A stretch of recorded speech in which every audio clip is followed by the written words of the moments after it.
Hi, my name's Tom and welcome to Toms Barbers Podcast. So what is this podcast? It's a local barber cutting his customers' hair. But we do have some fantastic people in Lincoln, and what we're doing is giving them an opportunity to tell their stories. Some people are doing fantastic and amazing things, and we want to showcase that. Today is no different. We've got Gavin. Gavin's a really interesting person to me. He's gone from bricklaying to his own food truck. Or why don't we meet Gav today?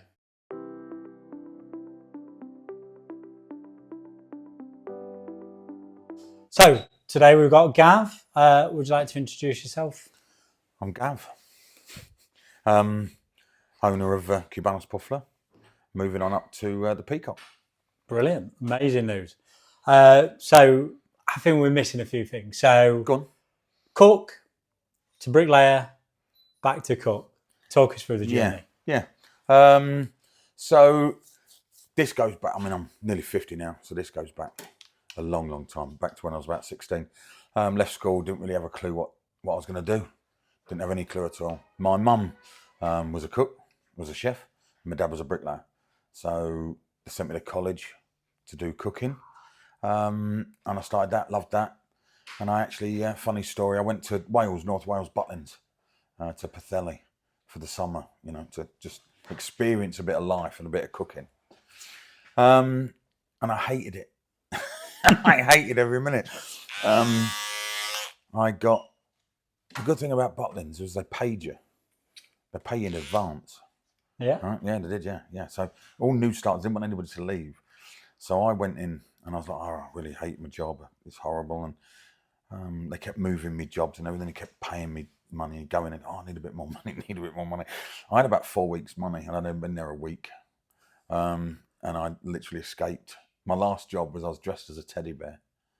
I can picture that. I know. Have we got any photos? With balloons. No, there's no photos. Are you sure? Yeah, walking around giving balloons to kids. And one kid kicked me in the ankles. Really horrible. Mate, and I just left. And then I came home and my dad was sat there and he said, sign this paperwork. I said, what's that? He said, you're getting £35 a week to be a bricklayer. And I went, all right.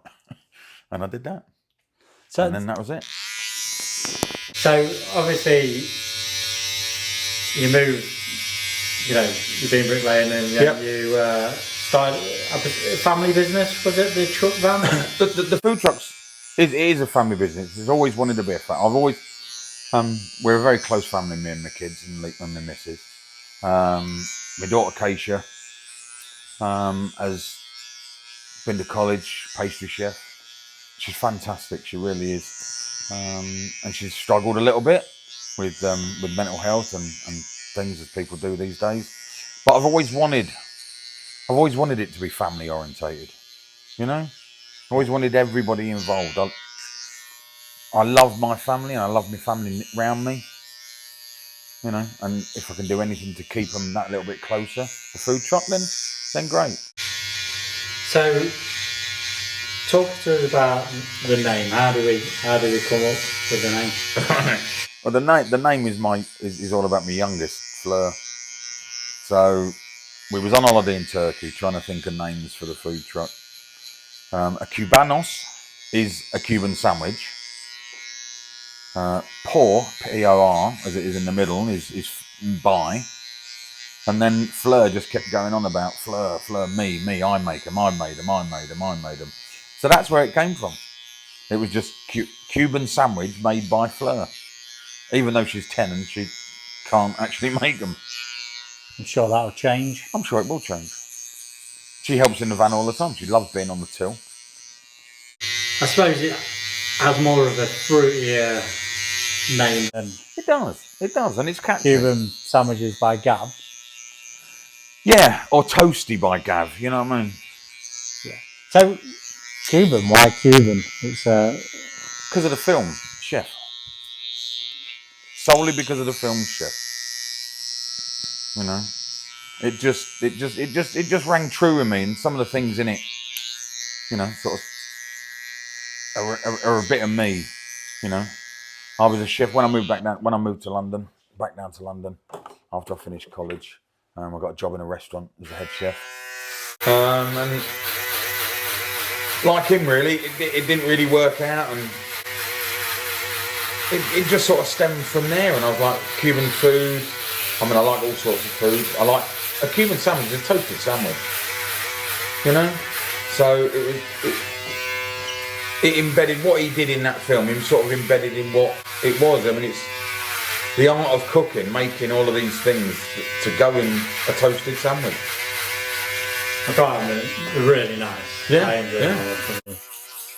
And that's what I mean, Tom. It's not just a ham and cheese sandwich. You know what I mean? It's a little bit different. You know, it brings out the cook in you. It brings out the chef in you. So, obviously, it started with the van. Yeah. You've had a bit of a anything and everything that could go possibly wrong. Yeah. It has. What's that taught you, though? You know, throughout the whole journey of the food truck, even start to finish, it's shown that you can't stop. You know, and I've had ups and downs with it as well, and I've struggled with it, and I've had weeks where I've not wanted to do it. You know the initial setup phase. Yeah. And you've had businesses, Tom. You know what it's like. That nothing's going right. Nothing's working. Nothing's setting up properly. But it sort of taught me to carry on and just keep going and believe in, more so believe in yourself. Believe that it will come. You know, some things take a little bit longer than others, but if you persevere, mate, and you push on, it'll still come. Yeah, I tend to think everything happens, like, it's a bit of a cliche, but I think everything happens for a reason. I think sometimes, you know, these things happen and you're like, I don't want it to happen, or why me, and stuff like that. But generally, I think it gets you to a place where you need to be. Yeah. So I think that leads really nicely. So obviously, you made a big announcement today. Mm-hmm. Talk to me about the move in to Peacock. Well, as you said earlier, as you touched on, bricklaying. I've been in bricklaying for 30 years, and I hate it. I hate the job. I absolutely hate the job. And the opportunity came up at the Peacock to take over. They'd lost a chef. Broken promises were there, and I got the opportunity to take Cubanos, the food truck, out of the food truck into a restaurant setting, and it just appealed to me. And it's like you said, everything happens for a reason, and I believe in that. And it was the right time. Like I said, I hate getting up for work. I hated being at work. I didn't want to be at work. I didn't want to go to work anymore. And this came along. So just to explain to everyone, so obviously the van is parked, but you're going to start doing the food in the restaurant, in the bar. In the bar. And then you're going to be taking over the restaurant. Yeah. So brand new restaurant, brand new menu. But the Cubanos, and we have got a bit of a little following, which I really love. The food is going to be available over the bar. Amazing. And it's going to be available to take away as well. So how will people be able to order? They'll be able to order straight through the pub. They'll be able to order through, obviously, the Cubanos Facebook page as normal, or still, because we have quite a big WhatsApp following as well, you'll be able to order through there. Amazing. So, I mean, we are literally parking the van up. It's still going to be available for events. It's still going to be out there. It's still going to be going around. We'll still be going on TikTok lives and, you know, Instagram posts and stuff like that. And the food will still be there. But it's just the Peacock's going to give us that opportunity just to have a little bit more of a solid base. That's amazing. So, obviously, by the time this goes out, hopefully, because obviously you was explaining before this, that there's a lot of things to be done, but hopefully by the time this goes out, it'll be open. So that'll be amazing for you. Yeah. So you mentioned obviously you like to keep your family close and working with your family. And you also talked about, like, I know you're big about mental health and stuff like that. As a father, obviously, you mentioned daughter had mental health issues. what's that mean to you? Obviously, you know, because I think you've obviously had some things as well. So, do you want to talk about how like mindset affected you and things you've done to overcome that? Yeah, I think the biggest thing that you do to overcome anything is talk about it. And I think this setting, the barbers, has always been a place where blokes could talk to blokes. You know what I mean? Or we can always talk. And my daughter's had some issues. You know, I think we've all had issues. I don't think we're, especially in the building trade, coming from a building background, you're not meant to talk about feelings. You're not meant to talk about struggles or lows in your life or anything like that. But over the last 2 months, I've lost two mates to suicide. You know, and all it's about is picking a phone up or nicking around to see someone. You know? I think everybody's had struggles, especially men, and we're not allowed to talk about it. I think you're right.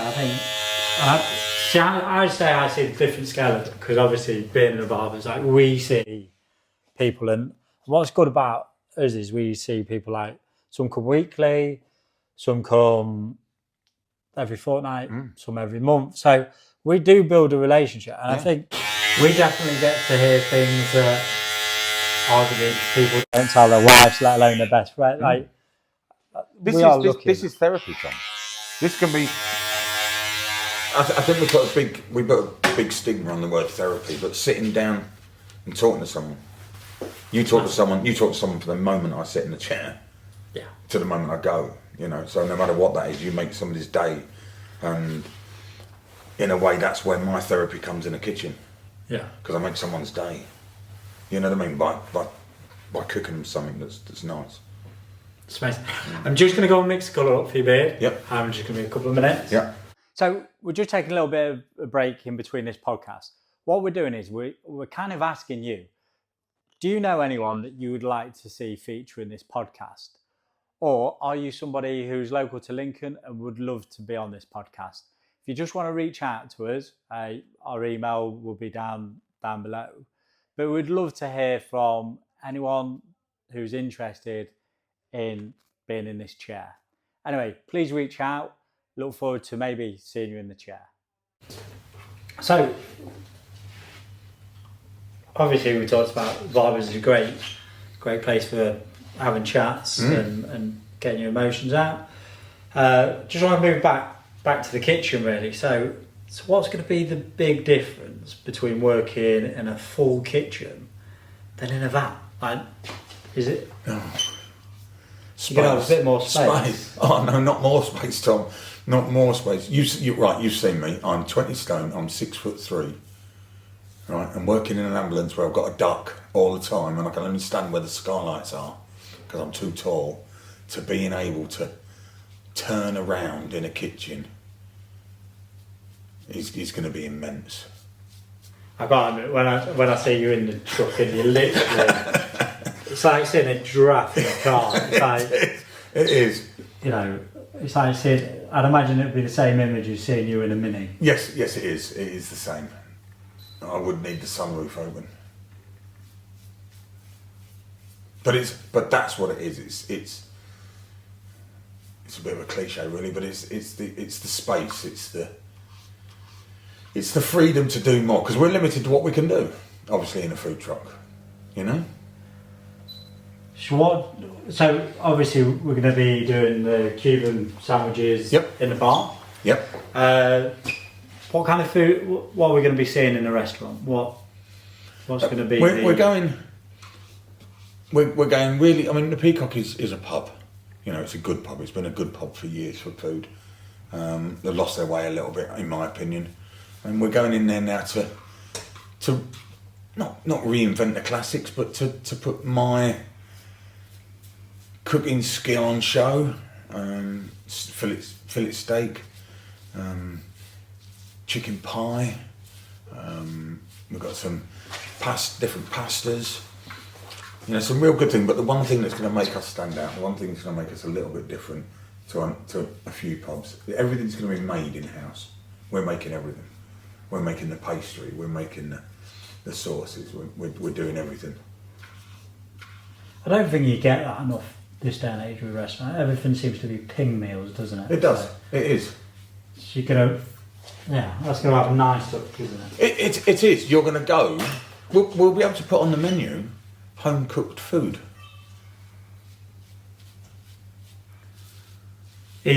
So for anyone who's not been Peacock, how many tables? It's a fairly small, intimate. It is. Yeah. We've got. We could seat 42 people. 42 covers in a sitting. It was always. If nobody's been, they would have heard about the Peacock roast dinner. The Peacock was sort of really, was well known for its roast dinner years ago. Will a Sunday roast still be on the menu on the Yeah, Sunday? we're putting the Sunday roast on a Sunday. Homemade Yorkshire puddings. You cannot beat that. No. I'll definitely be in for one of them. And we're going to be doing roast potatoes, not deep fried potatoes. Quite a bit. Roast potatoes are my favourite food. Yeah. Well, here's one for you then. Lots of places around Lincoln on a Sunday roast dinner put mashed potato. God gave you teeth for a reason, not for mashed potato. So you do not think mashed potato should be on a Sunday dinner? I personally think anything mashed is an insult. It should be. That should wait until you're at least 75. I'm not one for mash. No. Mash, no, nothing to mash. No. I don't believe in it. No. I like everything crunchy. Yes. It's not got a crunch. No, well, I don't think mashed potato should be on a Sunday roast dinner. I don't think they should be on any dinner plate, to be honest. No. But then I'm a strange one. I don't have gravy either. So. You don't have gravy? No. Oh, wow. I don't like things being wet. You don't like things being wet? I don't want solid How do you food. get on in a swimming pool? Well, stop swimming. You don't swim.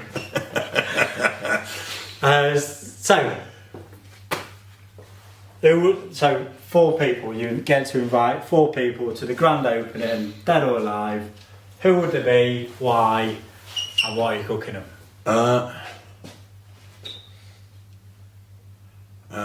Right, first one would have to be Anthony Bourdain. Yeah. Yeah. He's a food critic in the 80s. You can't say it. You cannot, because it's hurting my neck. Anthony Bourdain, he did terrific. He was awesome. He was absolutely on. Keith Floyd would be number 2.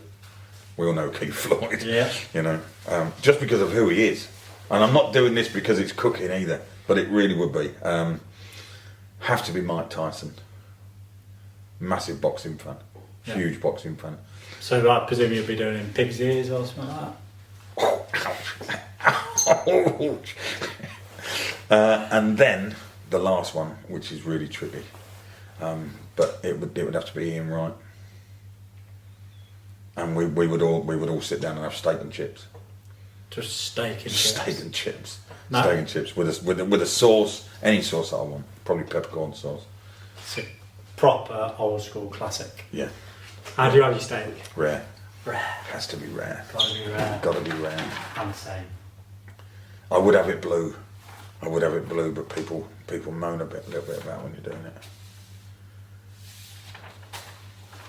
So, going back to a lot of things, so obviously you mentioned you've had a lot of local support. How important is that on any business venture? The support from locals is Yeah. huge. It's huge. It's massive. It's the be all and end all. It's the be all and end all. I've said this. I've got many mates with many businesses, and as mates, we'll always support mates. But it's not mates that you need to support you. It's the local. It's the local people that need to support you. If you get them on your side, then you win. What kind of things have you done to help build the brand? Because obviously, being a new business, what did you do? And I've noticed as well, you had a few influencers come down. Oh yeah. We're really big. We're really big on pushing for people to try our food.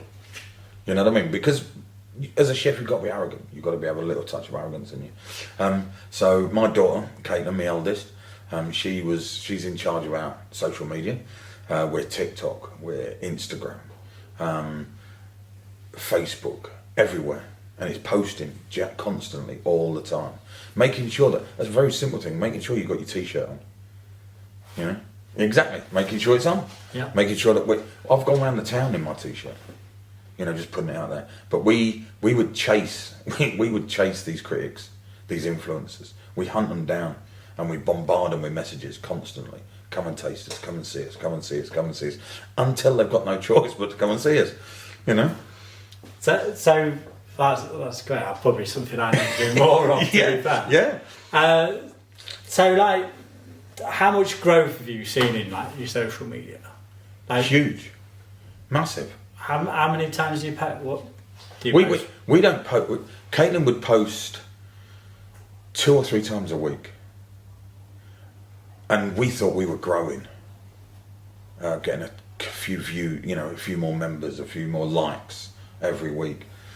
And then we had a review by a local reviewer called the Yummy Diaries. We had 40,000 views in 2 days, and we're thinking that, you know, we're getting 10. Oh, we got 10 on R1 today, you know, and it just shows the level of what you have to be at. You have to post every day. You have to show every day, no matter what it is. So we started going live. You know, you have to interact with people. People don't. Doesn't matter what you're doing, what you're selling, what you're supplying, what you're cooking. Interact with people, and that's the biggest thing for me. That's what I've got out of it, and that's what I'll be taking up to the Peacock, to interact with everybody. I think that's one thing I've really learned. It's like you need to put yourself out there. I think you don't, by not putting yourself out there, you're not going to get anything back. I sometimes don't think you get.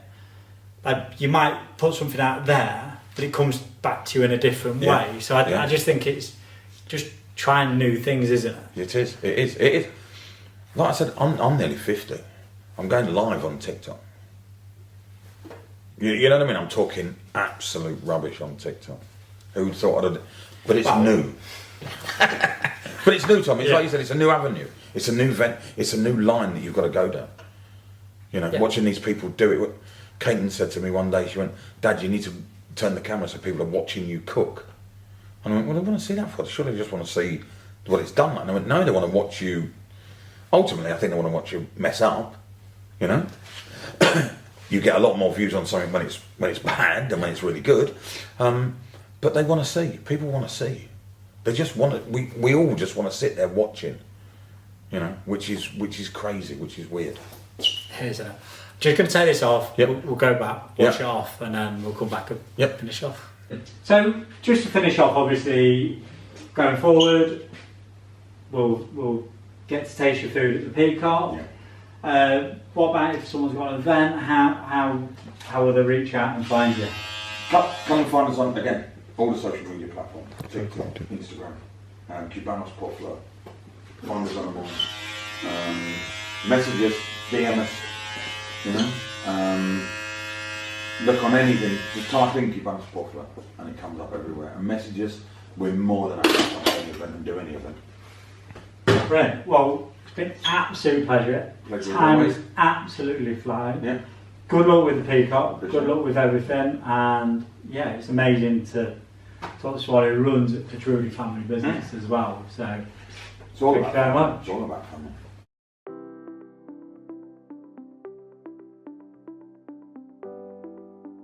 Wow, one interesting chat with Gav today.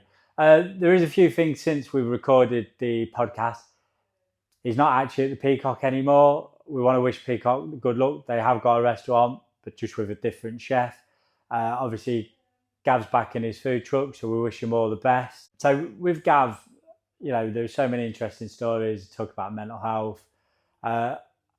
It was just interesting to see people talk about their own emotions. And it is always a laugh with Gav. Thank you for watching the podcast today. I hope you come back next week to see the next one.